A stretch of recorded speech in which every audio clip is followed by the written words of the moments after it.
Last July, Chaplain Cheryl Cuddy was the first person Standish Fire Chief Rob Karen called after his team wasn't able to save a 9-year-old girl trapped in a car under a tree that had fallen on it during a sudden storm. Sometimes just need a moment just to compose ourselves. The department needs to. It might be coffee, it might be some joking, because that's part of being able to process what they've been through. And as you said earlier, they might get another call in an hour for situations that would shake us for months. The chief ended up making 3 phone calls that night. One of those calls saved the life of someone else pinned in a car just days later. I started out with the Standish Fire EMS on October 10th, 1990 at the age of 15. To say we have seen a lot over the years is an understatement. And in when Standish Town Manager Tasha Pinkham read this letter from her fire chief, she knew it was more than a thank you for the town's support. And I was shaken after. And I immediately said, I need to share it. I want others to know they're not alone, and we really need to recognize that PTSD is a thing. Yeah, so this is our extrication equipment. Chief Rob Karen began his career with Standish Fire at a time when maintaining a tough exterior was just what firefighters did. But he recognizes now how important giving his team and himself time to process scenes can be to their own survival, like the one he and a game warden were first to respond to at a campground last July. Our first call to that location was for a tree down on a vehicle with wires and somebody in the vehicle. With trees down all around them, the fire trucks couldn't get close, so crews grabbed what they could and started running. Day in question, we had to take this stuff off the truck, carry it a half mile over debris through the woods, and with spare hoses and all that stuff. So combined, it was probably about 800 pounds of weight we ended up carrying.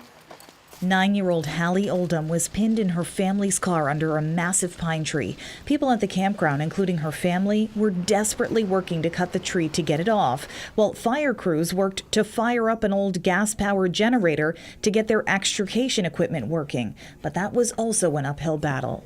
Everything could have gone wrong for us that day went wrong. Little Hallie died at the campground, and Chief Karen hit his breaking point.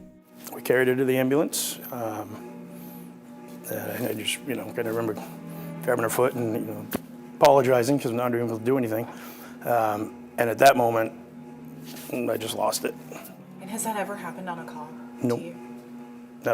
Never have I ever cried on a call or in front of the guys until then. I'm supposed to be the leader, supposed to be the one to not do that, to support them. The chief made 3 phone calls from that scene, one to his wife asking her to come be with him, and one to their chaplain asking to assemble the crisis team and meet the crew back at the station. His 3rd call was to order all new battery-powered equipment. As it turned out, the day they arrived, which was, I believe, 9 days later, we actually used them. That afternoon, a call came in for a head-on collision with a woman trapped under a dump truck. People on scene had already pulled her 2-year-old daughter from the back seat. For something that would normally, I would say, would take us a good half hour to 40 minutes, we were 13 minutes, start to finish, with those tools to extricate this patient that we had no expectations to survive. I will let you know. This is Rebecca McVetti.